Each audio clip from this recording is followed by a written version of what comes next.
Chest.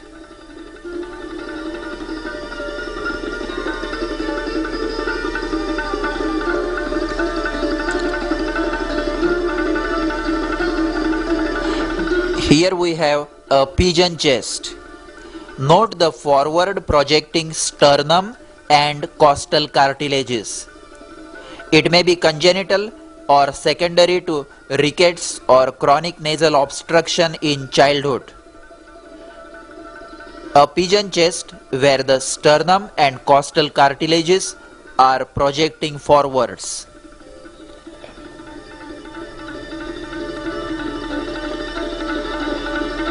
This is a funnel chest or pes excavatum. Note the exaggerated hollow over the lower end of the sternum. It is often seen in cobblers due to constant pressure of the shoe against the lower part of the sternum, or it may be due to rickets or congenital. It has no specific significance, but in severe cases the heart may be displaced to one side.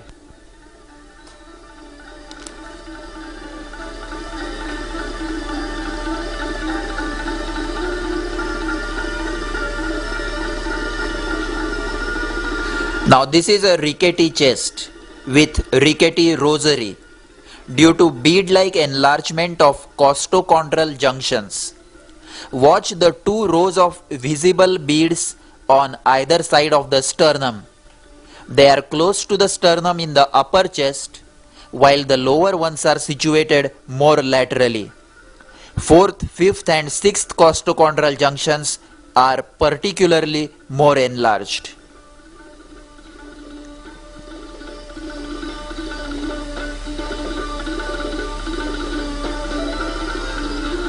This is another rickety chest with pigeon chest deformity, that is protruding sternum and Harrison's sulcus. See the transverse grooves along the attachment of diaphragm where the soft rickety chest gets pulled in during inspiration.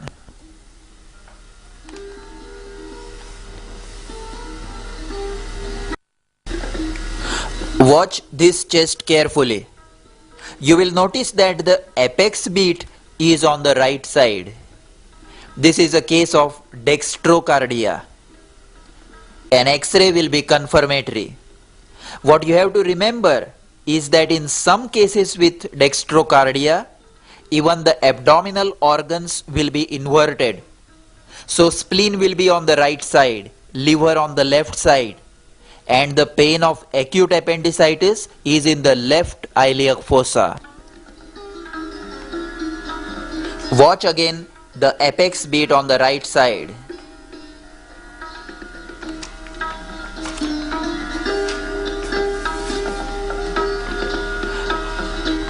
Now in this patient, note the bulging precordium. This is an indication of cardiomegaly. The heart lesion needs to be examined and investigated carefully. The apex beat is heaving, a sign of left ventricular hypertrophy. Watch the bulging precordium and the heaving apex beat.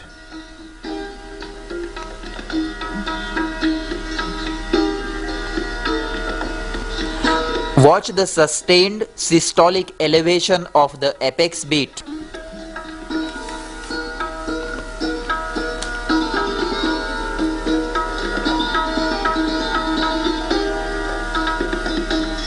Heaving apex beat of left ventricular hypertrophy.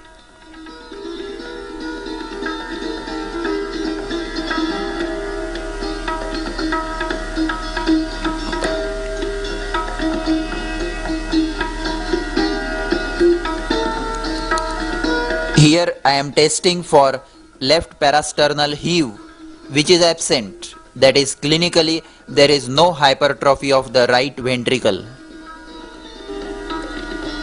Now in this patient, compare the left side of the lower chest with the right side.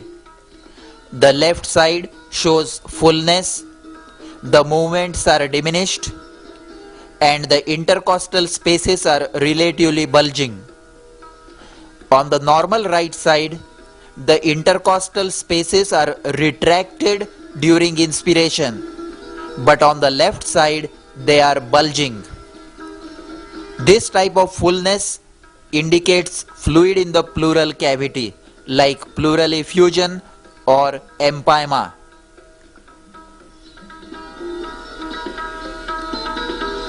Watch the minimal retraction and actually bulging of the intercostal spaces on the left side.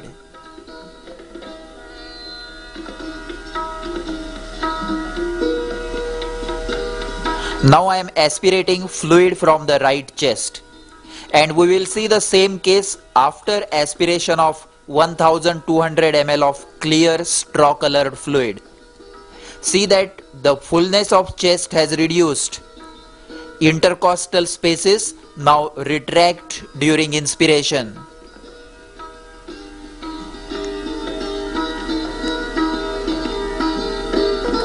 This is another similar case with fullness on the left side. But note the intercostal tenderness.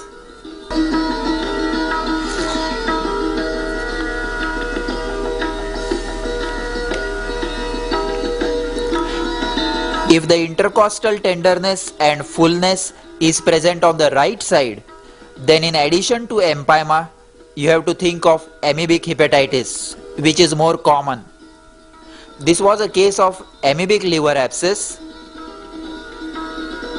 Watch the intercostal tenderness on the right lower chest.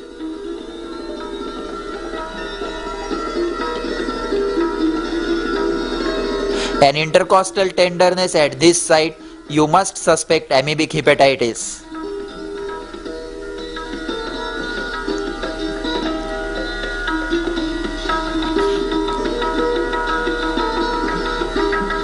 Now here we see a diffuse chest wall swelling, tender and warm, over the left upper chest.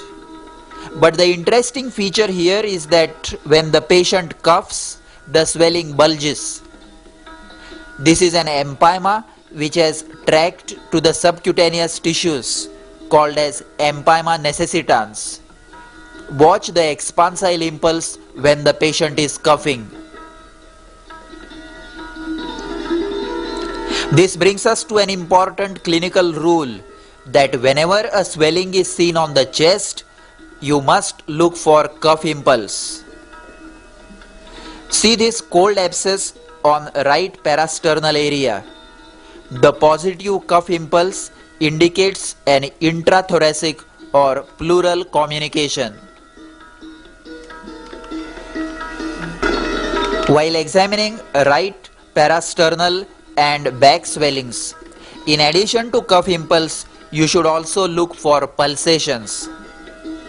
This is a case of aneurysm of ascending aorta. It looks exactly like a cold abscess, but it is pulsatile. So before trying to aspirate a cold abscess on the chest wall, you must look for cough impulse and pulsations. Watch the expansile pulsations of aneurysm of aorta. See how the fingers move away from each other with each pulsation.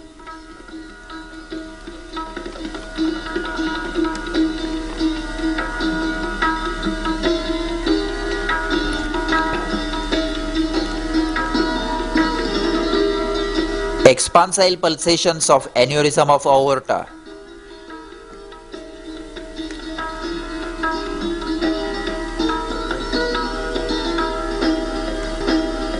Lastly, we will see a flail chest.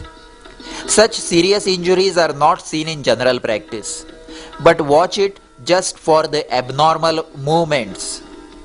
Double fractures of adjacent ribs produce a freely mobile segment of the chest wall, which is drawn in during inspiration and out during expiration, exactly opposite to the rest of the chest wall. This is a very serious injury that may need to be kept on a respirator and artificial ventilation immediately.